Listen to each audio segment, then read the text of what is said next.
This question was asked in IIT-JEE mains exam 2020.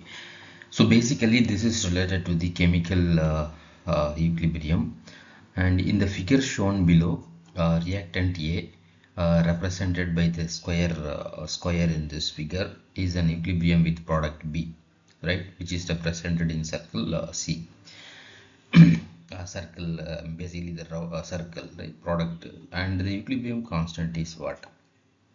Right, so if you look at this figure, you can see some squares are there and some circles are there, right? So here the square belongs to the reactant phase, and the circle represents the product phase.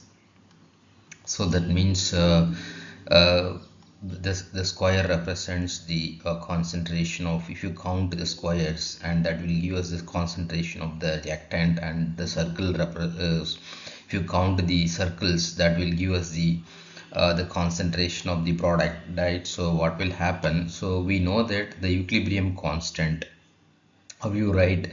So equilibrium constant Kc is equal to product phase concentration divided by the reactant concentration, right? So we know that here the product phase is circle, so you have to count the circles, and then divided by the reactant concentration, right? So that is a square. You have to count the square and then put it in the denominator.